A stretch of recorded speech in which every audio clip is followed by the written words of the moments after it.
किराना दुकान बिक्री होचे पीडीएस चाउल संबलपुर सहर गोलबजार ने थिबार किराना दुकान रे पीडीएस चाउल बिक्री होउथबार अभियोग हेचे। अभियोगतारू घटना जगह ने चेकिंग समय ने दुकान भितरु गोटे बस्ता पीडीएस चाउल मिलिथिला। दुकानी के पचराबारनु जने लोक चाउल आनिकरी देइथिबा से कहिथिले। खबर पाइकरी घटना जगह ने जोगान विभाग रो कर्मचारी माने पहुंचीथिले। आज जेतले चेक करिथिले से समय ने आर गोटे बस्ता भिल चाउल मिलिथिला। केनु चाउल आसला से बाबद ने यहा छिन तदंत चलीछे। आर केन केन दुकाने जदि पीडीएस चाउल बिक्री होचे आमे तार उपरे कार्यानुष्ठान नेमु बोली करी जोगान अधिकारी कहिछ।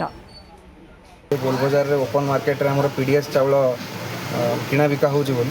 हम ऑफिस रे आसिक पहुंचला बेलको हम देखिया को पहली जे एठी गोटे बस्ता पीडीएस चाउल जोटा कि सील हेकी पड़ीथिला एवं से जो दुकानी किनुथिला ताकू चार्ज कला परे से आ गोटे भी बस्ता आनिक हमर एठी देले एवं तापर मध्य पाता जो दुकान परिसर सर्च कला परे वर्तमान आ कोनोसी बस्ता नाही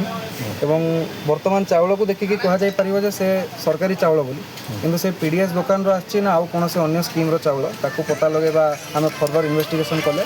कि जो लोक माने बिकाबकी करूछन तांको तो खबर नेले दुकान ऊपर जोटा हमर एप्रोप्रिएट एक्शन जेहेतु एटा जे जणा पडिला आ गोलबजार गोटे बाजार परिसर ताले एटा आठी आउथि भी जदी हेइ थई पारे हम फर्दर आउरी एनफोर्समेंट एक्शन जदी भी बेनिफिशियरी नउचंती विथ फिंगरप्रिंट ऑथेंटिकेशन नउचंती तो सेमाने भी जदी आनी कि बिकुचंती सेटा बिक्री करिया कथा न तो जेहेतु आमे जानिया को पाइलु तो आमे आकु फर्दर एनफोर्समेंट एक्शन भी प्रिकॉशनरी एक्शन भी नवा पे चेष्टा